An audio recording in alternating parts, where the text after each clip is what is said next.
एक कंपनी ने अभी-अभी दिवालियापन के लिए आवेदन किया। उसके शेयर 92% गिर चुके हैं। अखबारों की सुर्खियां इसे तबाही बता रही हैं। कर्मचारी कंपनी छोड़ रहे हैं।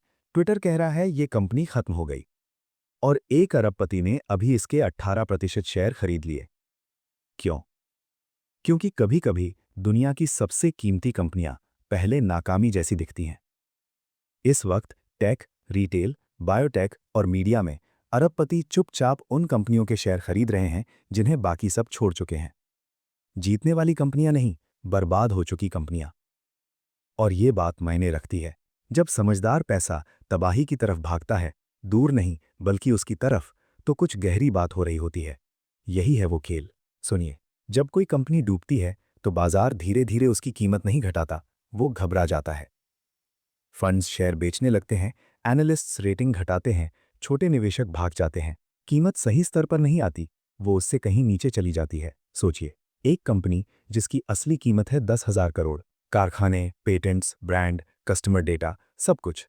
अब डर फैलता है, शेयर गिरते हैं और पूरी कंपनी सिर्फ 3,000 करोड़ में मिलने लगती है। रात भर में उन कारखानों में कोई जादू नहीं हुआ, पेटेंट्स हवा में नहीं उड़े, लेकिन कीमत जरूर उड़ गई। बस यही वो जगह है जहां परसेप्शन और रियलिटी के बीच का फर्क होता है। जहां अरबपति शिकार करते हैं, वो हेडलाइन नहीं खरीदते, वो डिस्काउंट खरीदते हैं। वॉरेन बफेट ने यही किया फाइनेंशियल क्राइसिस के दौरान बैंक्स के साथ। टेक इन्वेस्टर्स ने यही किया .com क्रैश के बाद। प्राइवेट इक्विटी फर्म्स इसी के लिए बनी हैं। वो खून का इंतजार करते हैं पानी में, फिर मजबूत स्थिति से बातचीत करते हैं। लेकिन यहाँ एक असहज करने वाला गणित है। अगर कोई शेयर 90% गिरे तो उसे पुरानी ऊंचाई पर नहीं पहुंचना है पैसा बनाने के लिए। 90% नीचे से 60% नीचे तक आना, बस इतने में आपका पैसा दोगुना हो जाता है। रिकवरी को कमाल नहीं दिखाना, बस थोड़ा कम बुरा होना काफी है। और अरबपतियों के पास वो चीजें होती हैं जो बाकी निवेशकों के पास नहीं होती। वक्त, पैसे की ताकत और ये जानने की पहुंच कि कंपनी असल में कैसे काम करती है। वो मैनेजमेंट को बदल सकते हैं, कर्ज को रिस्ट्रक्चर कर सकते हैं, घाटे वाले हिस्से बंद कर सकते हैं,